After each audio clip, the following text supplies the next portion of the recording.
Cover झाली कुणाल कामराचा विषय झाला, मग वकबोर्ड झालं. जर सगळंच झालं असेल तर महाराष्ट्र सरकारला माझी विनंती आहे, गेल्या 2-3 दिवसापासून महाराष्ट्रात अवकाळी पाऊस, गारपीट सुरू आहे. शेतकऱ्याच्या आंब्यापासून तर कांद्यापर्यंत शेतकऱ्याचं उभं पीक जमीनदोस्त झालंय. जर सरकारनं आपला मोर्चा आता शेतकरी विषयाकडे वळवला तर फार उपकार होतील. महाराष्ट्र राज्याचे उपमुख्यमंत्री माननीय अजितदादा पवार यांनी 3 दिवसात बँकेत जाऊन शेतकऱ्यांनी पीक कर्जाचे हप्ते जमा करण्याची तंबी दिली. अजितदादा, माझा बाप बँकेत पोहोचण्याआधीच अवकाळी पाऊस माझ्या शेतकऱ्याच्या बापाच्या बांधावर पोहोचला. अजितदादा, पैसे बँकेत शेतकऱ्याकडनं जमा झालेच नाही, परंतु ज्याच्या जीवावर तो हप्ते जमा करणार होता ते पीक मात्र 2 दिवसात मातीमध्ये जमीनदोस्त झालं. एकदा ते पीक मातीत कसं जमीनदोस्त झालंय, उभ्या पिकाचा कसा चिखल झालाय, हे पाहण्यासाठी एकदा अजितदादा शेतकऱ्याच्या बांधावर येऊनच जा. गृहमंत्री साहेब, तुम्ही कुणाल कामराची चौकशी करतायत, त्यानंतर आता कुणाल कामराच्या कार्यक्रमाला येणाऱ्या प्रेक्षकांचीही चौकशी सुरू केली. त्यांनी हसवलं ते हसले. हसवणाऱ्याची आणि हसणाऱ्यांची चौकशी करण्यापेक्षा गेल्या 2 दिवसापासून शेतकरी बांधावर ढसाढसा रडतोय. जमलंच तर पंचनाम्याचे आदेश देऊन शेतकऱ्याच्या शेतीची चौकशी करण्याचे आदेश दिले तर फडणवीस साहेब फार बरं होईल, किंबहुना शेतकऱ्यांवर तुमचे अनंत उपकारच होतील. खरं तर फडणवीस साहेब, तुम्ही ट्विटरद्वारे शिवसेना उद्धव बाळासाहेब ठाकरे यांचे वक्फ बोर्डावर काय विचार आहेत बघूयात वगैरे असं ट्विट केलं.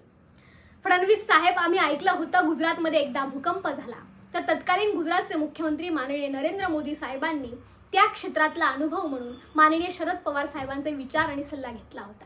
फडणवीस साहेब, कर्जमाफीबद्दल शिवसेना उद्धव बाळासाहेब ठाकरे पक्षाचे काय विचार आहेत हे जर तुम्ही समजून घेतलं आणि त्या क्षेत्रातला अनुभव म्हणून जर माननीय उद्धव साहेब ठाकरे यांचा तुम्ही सल्ला घेतला तर शेतकऱ्यांवर फार उपकार होतील. असाही शेतकऱ्याचं नुकसान पाहून तुम्हाला काय फायदा आहे म्हणा. ना त्यातनं जातीचा संघर्ष निर्माण होणार आहे, ना त्यातनं तुम्हाला प्रसिद्धी मिळणार आहे, किंबहुना आता लोकसभा विधानसभेची निवडणूकही नाही.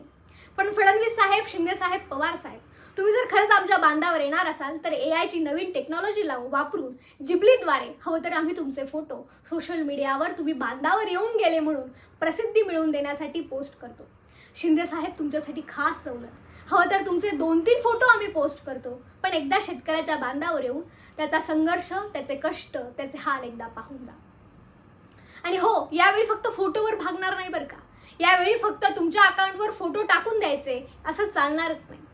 पवार साहेब, तुम्ही 3 दिवसात शेतकऱ्यांना बँकेत आपले हप्ते जमा करण्याची तंबी दिली. अजितदादा, शेतकऱ्याची लेख म्हणून मी तुम्हाला तंबी देते. पुढच्या 3 दिवसामध्ये शेतकऱ्याच्या शेतीचे पंचनामे करून शेतकऱ्याच्या बँकेच्या खात्यामध्ये शेतकऱ्याला नुकसान भरपाई मिळालीच पाहिजे अशी सोय करा.